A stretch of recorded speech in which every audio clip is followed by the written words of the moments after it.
actually changing the landscape of business today. I think there are two drivers. One is that employees within organizations are becoming more conscious, waking up to the impact of decisions that they make or their senior execs make, in societies and on the planet. And the other piece is very much about, I think the citizen power is growing externally, whether you take social media is creating, is changing the way businesses function. Because every business's reputation is also dependent on what customers, citizens around the world think about them and their actions in the world. So you must have come across so many different scenarios and how that's visible everywhere. I think those two key drivers are kind of shifting the balance between capitalistic pursuits and creating a sustainable society.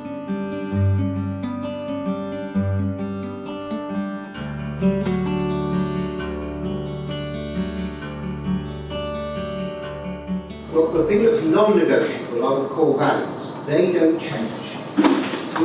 Core values which will be both ethical values and business values.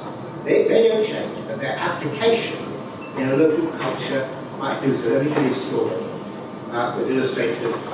I was doing some focus groups, as you described before, an American pharmaceutical company, and they were testing out to see how their code was working out in different geographies. And I found myself in Moscow with two focus groups. There were one in the morning, one in the afternoon. And we did a series of things to find out how it was working. And in both those groups was raised this issue. In Russia, they have a thing called, they celebrate in a big way International Women's Day, right? And the normal function, the thing there is that you two ladies you work with and you have a business relationship with, chocolates or flowers or whatever. And this company was forbidden for doing that because it was said it affected against their code, that is giving gifts and all that sort of thing, particularly to employees of the state, state employees. And the public service in Russia is state right. And they all complained bitterly about this. And one of them used this expression to me: we're looked upon as white crows. We stand out as being mean, and it does us harm. Can you do something, he said to me, about this? Well, it's not my job to do so. I was to focus and send back the report. I did take that up to the head of their ethics, whom I knew happened to a conference I was at in the US later. And she said, well, the local president, the local chairman of that area has discretion on that matter. Well, we made further inquiries, and this chap lived in Istanbul. And he didn't have much of a clue about what that culture was like in Russia. So essentially, you take your core values, you don't shift from those, you stick to those, but you ask how do those apply in the local culture, and you give discretion to the the area, head of the area, whatever it is, in management, to come up with a code that addresses real issues in that culture that people have and works.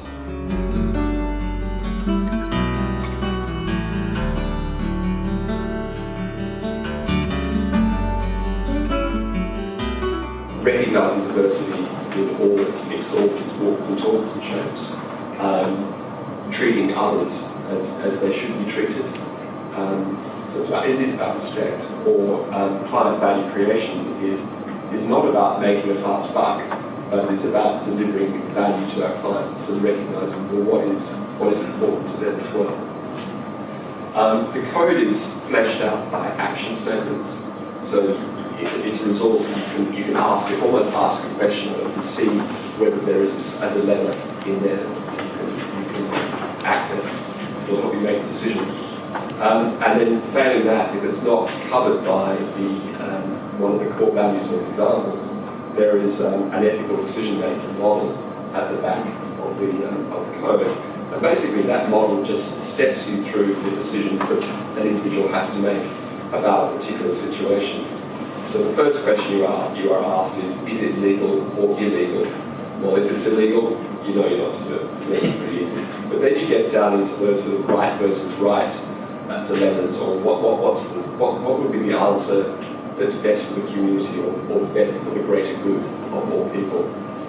It doesn't solve every issue, but it's a tool that you can use use it on their decisions. I think I like the one that says, what would the some people say? Yeah.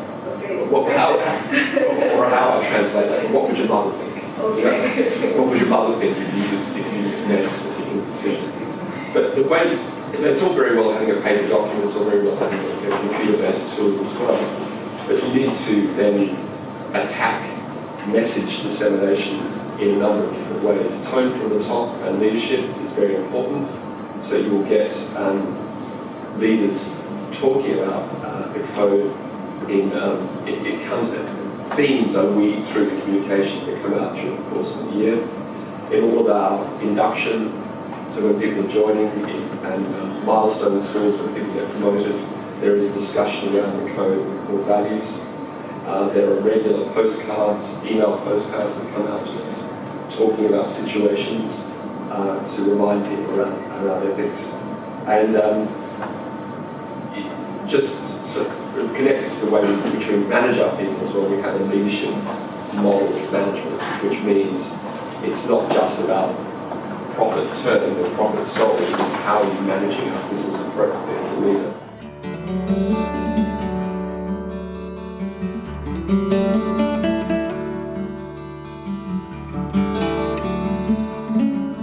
So I do believe that it is important to look beyond short-term profits, and it's important to have a sustainable business and something which you can stand up and yes, be proud of to your mother as well as your sort of wife and children you're looking after, or husband, children, whatever.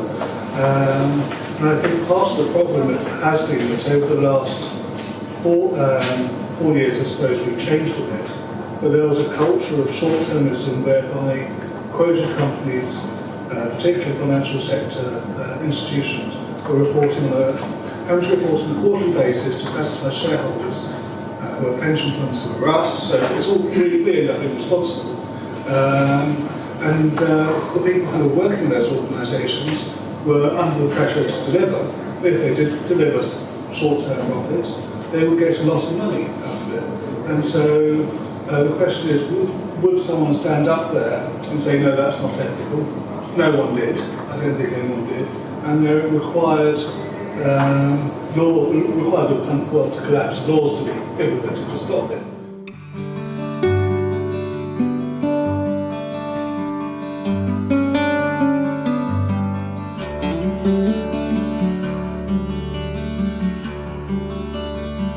A simple point about is greed ethical?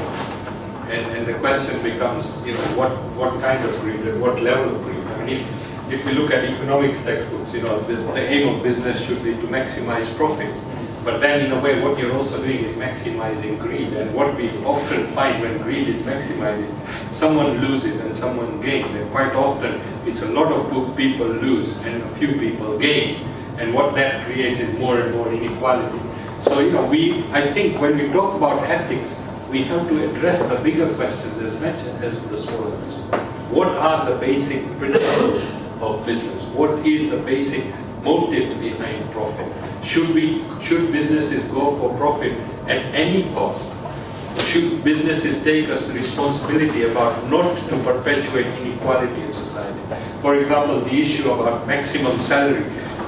Should management have a maximum salary ceiling beyond which they cannot earn? Because then, if there is no cap on how much management can earn, then effectively what you do is you actually breed inequality. And we also know from other evidence that actually, greed does not just destroy the poor, it also destroys the rich. I mean, America is maybe the richest country in the world, but it is also the most depressed country.